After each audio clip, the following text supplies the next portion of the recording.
Pogajanja o novi vladni ekipi se nadaljujejo. Mandatarka Alenka Bratušek se je ločeno sestala še s tretjo potencialno koalicijsko partnerico Desusom, že predtem pa je zahteve za vstop v vlado na sestanku v poslanski skupini dorekel ožji vrh Desusa. Desus med drugim zahteva usklajevanje pokojnin v primeru rasti plač, pri čemer po Erjavčevem mnenju ne bodo šli na nižje standarde, kot so jih dorekli v vladi Janeza Janše.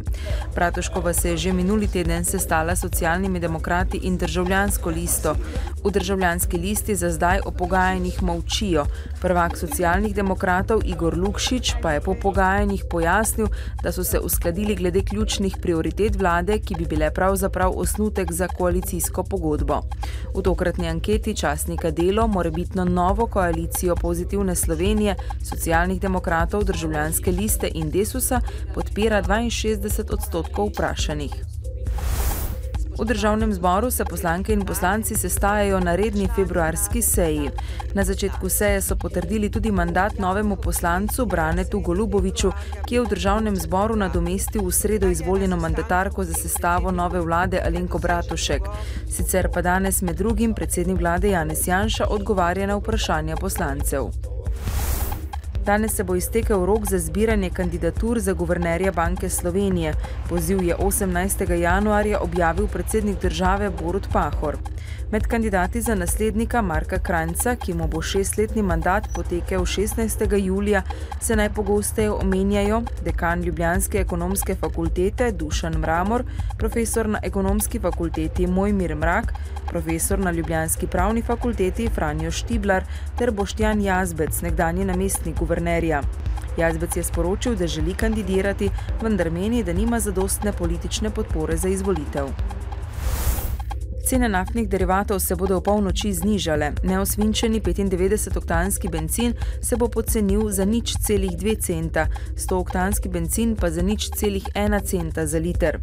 Cena dizelskega goriva se bo znižala skoraj za cent, za liter kurilnega olja pa bomo po novem odšteli 2 centa manj kot doslej. Začenja se teden boja proti raku. Vse aktivnosti, ki jih bo ta teden precej, bo povezovalo geslo Dejstva o raku, spoznajte resnico. Namen letošnjega tedna pa je opozarjati na predsodke ter napačne predstave, ki so razširjeni v zvezi s to boleznijo. Z rakom letno v Sloveniji zboli okrog 12.000 ljudi, umre pa jih približno 6.000.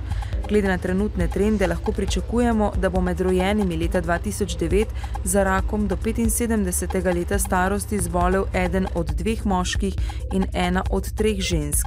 V Sloveniji je pri moških najpogostejši rak prostate, ki je na tem mestu zamenjal pljučnega raka, pri ženskah pa je najpogostejši rak dojk.